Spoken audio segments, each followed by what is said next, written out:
Hi. Co to za psik? Co to za pies? Co to za pies? Co to za piesek? Co to za luinio? I am in the middle of a project that is taking me so long that I decided to make something else as a side quest. And this thing, it's going to be a giant slug. Because I have a giant slug on my to-do list, and I hope that I will be able to use most of my foam clay stash, because my foam clay is getting dry and I don't want to throw it away. I'd rather make a giant slug or myself. So I'm going to start right now. I'm going to start right now. Okay? I'm going. Let's go.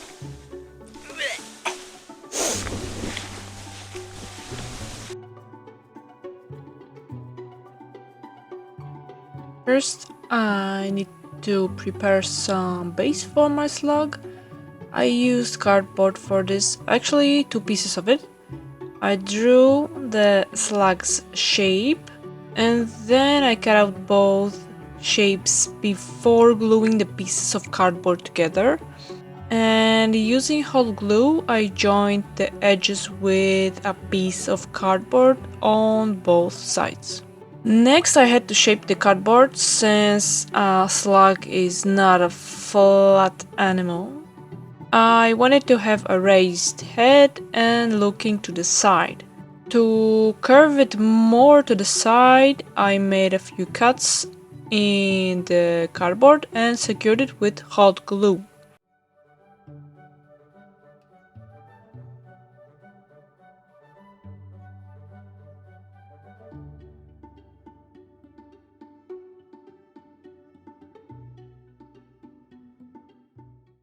To fill out its body, I used some scrap materials like packaging paper, plastic bags, anything really. It just needs to be lightweight. Then I covered it with paper tape to smooth out the surface.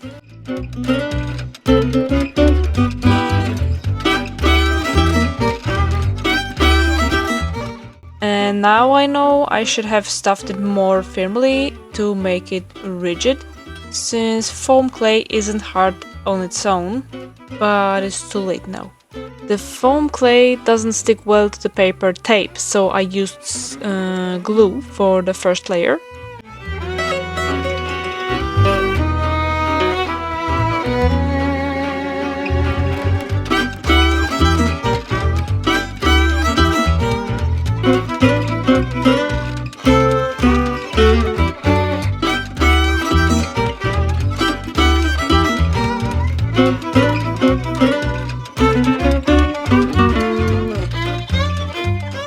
And voila! Here are 2 layers of foam clay. To give it the right texture, I attached oval-shaped pieces of foam clay. I covered the entire body with them, except for the head, while I still need to add some details there.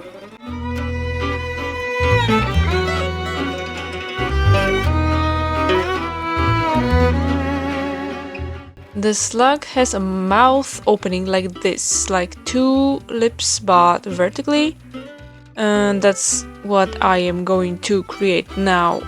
And I am trying to blend the foam clay into the slug's body, but it's tricky because the edges always show with foam clay, but I will cover them with those little dots later.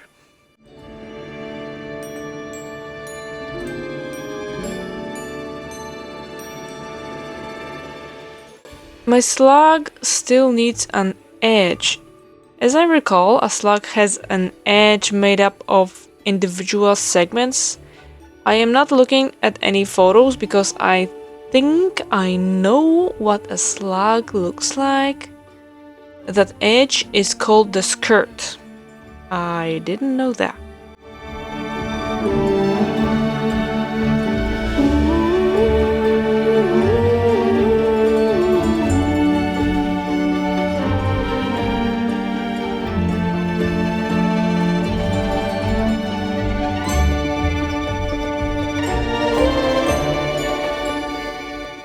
Once the skirt had dried, I applied a layer to the underside. It doesn't have to be perfectly smooth, but it does need to align properly with the edge.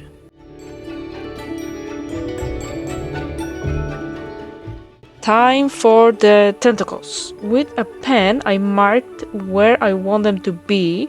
Small ones at the bottom and large ones at the top. The upper ones are for vision and the lower ones are for sensing. I didn't know that either. I made the tentacles out of stiff wire, covering it with aluminum foil and then with foam clay.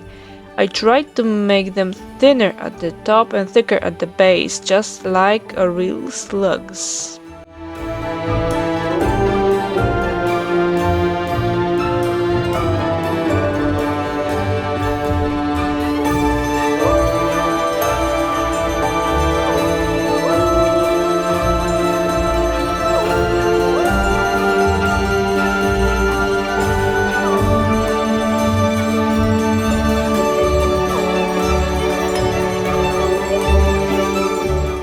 Now it's time to make the mantle.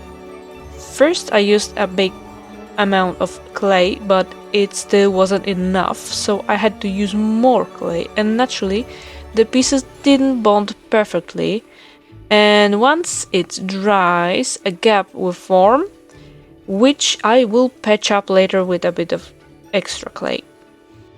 I've added texture above the mantle and onto the head. I want the whole thing covered in those little dots. I had assumed the slug had a kind of texture, but when I finally checked a reference photo, I realized its body looked different. And I couldn't stop thinking about it, so I covered it with another layer of foam clay to make it look more like a real slug.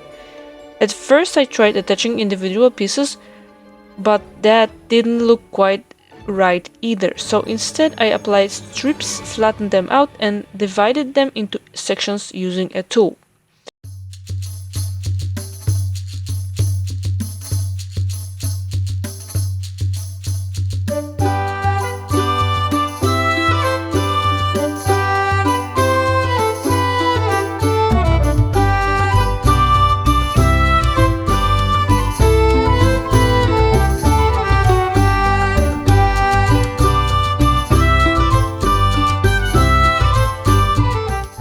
I know the slug doesn't look stunning just yet, but maybe the painting will help. Now the clay has dried. I had to fix a crack on the mantle and everything looks good now. So first I painted it black as a base coat, followed by grayish brown shade. I tried to match the color of the slugs I have in my garden. I continued painting based on the reference photos. And finally, once the paint was dry, I applied a glossy varnish to give it a nice shine. I had to be careful not to smudge the paint as the varnish tends to dissolve it. And if you made it to the end, thank you for watching. Hit the subscribe button if you haven't already. Give me a thumb up and I will see you in the next video. Bye!